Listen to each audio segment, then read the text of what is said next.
আসসালামু আলাইকুম সবাইকে স্বাগত জানাচ্ছি লতার রসইতে।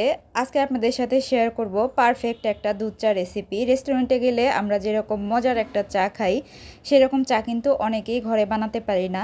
তো শুধুমাত্র একটা মাত্র এক্সট্রা উপকরণ অ্যাড করে কিভাবে ভীষণ মজার এবং পারফেক্ট একটা দুধ চা তৈরি করা যায় সেটাই দেখাচ্ছি। আমি প্রথমে একটা হাঁড়িতে গরুর দুধ নিয়েছি, আর এই দুধটা কিন্তু অনেকটাই ঘন করা ছিল। আমি এখানে 4 কাপ পরিমাণ চা হবে সেই পরিমাণ দুধ নিয়েছি। তো দুধটা যখন বলক চলে আসবে এই পর্যায়ে আমি দিয়ে দিচ্ছি 4 কাপের জন্য 6টা লবঙ্গ। আমি একটু থেতো করে দিয়েছি, মানে একটু আধা ভাঙা বা তার চাইতে একটু বেশি গুঁড়ো করে দিয়েছি। আর এখানে আমি দিয়ে দিচ্ছি চিনিটা আপনাদের স্বাদ মতো দিবেন।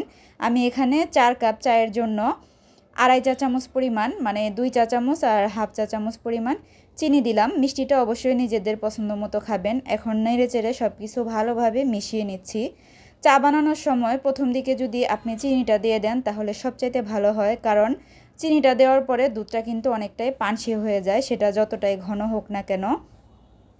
তো পর্যায়ক্রমে দুধটা ঘন করতে করতে চিনি দেওয়ার পরে যে পানসে ভাবটা থাকে ওটাও কিন্তু দূর হয়ে যাবে। তো সুন্দর করে নেড়ে চেড়ে আমি দুধটাকে জাল করে নিচ্ছিলাম। এভাবে আমি 5-7 মিনিট জাল করে নেওয়ার পরে আমি এখন এখানে দিয়ে দিচ্ছি চা পাতা। আমি এখানে চা পাতা দিচ্ছি 2 টেবিল চামচ পরিমাণ। আর চা বানানোর ক্ষেত্রে কিন্তু অবশ্যই ভালো ব্র্যান্ডের একটা চা পাতা নিলে চায়ের রঙটা ঘ্রাণ ভীষণ ভালো হয়। আমি এখানে তাজা ব্র্যান্ডের চা পাতাটা নিয়েছি। তো চা পাতাটা দিয়ে দেওয়ার পরে আবারও খুব সুন্দর করে নেড়ে চেড়ে মিশিয়ে নিচ্ছিলাম। এখন অপেক্ষা করব যেন আবারও বলক চলে আসে। আর চা বানানোর ক্ষেত্রে একটা টিপস হচ্ছে একটু পর পর সুন্দর করে নাড়াচাড়া করে দিবেন।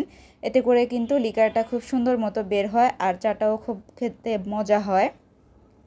অনেকেই আছে চুলায় চাটা বসিয়ে দিয়ে অন্য কাজে চলে যায়, এটা করবেন না। একটু সামনে দাঁড়িয়ে থেকে সুন্দর করে চাটা বানিয়ে নেবেন। আর যারা চা প্রেমী আছেন, চা খেতে ভীষণ পছন্দ করেন, মোট কথা চা খোর বলা চলে আমার মতো, তারা আমি জানি বিভিন্ন রকমের চা টেস্ট করে থাকে। একবার এভাবে চা বানিয়ে দেখবেন, আমি জানি এই চায়ের প্রেমে পড়ে যাবেন। তো এই যে দেখতে পাচ্ছেন চায় থেকে কিন্তু অলরেডি লিকারটা বের হতে শুরু করেছে আর রঙটা কিন্তু পাল্টে যাচ্ছে। এখনও কিন্তু চা হয়নি। অনেকে মনে করে কি দুধের রঙটা চেঞ্জ হয়ে গেলেই চা তৈরি হয়ে যায়, আসলে এটা ভুল ধারণা। জাল করতে করতে খুবই সুন্দর একটা অ্যারোমা আসবে আর ভীষণ সুন্দর লোভনীয় একটা কালার আসবে, দেখতেই পারবেন। ওই মুহূর্তে কিন্তু আমি চুলাটা বন্ধ করে দিব। আর এই সময়টুকু কিন্তু আমি নাড়াচাড়া একদমই বন্ধ করব না। এই যে দেখতে পাচ্ছেন আমার কিন্তু চা অলমোস্ট রেডি। এখন আমি সুন্দর করে চাটাকে সেঁকে নিয়ে নিব। আর এই যে দেখেন আমি চাটা নিয়ে নিয়েছি। তো রেসিপিটা যদি ভালো লাগে অবশ্যই পেজটাকে ফলো দিয়ে দিবেন, সেই সাথে চ্যানেলটাকে সাবস্ক্রাইব করে নেবেন।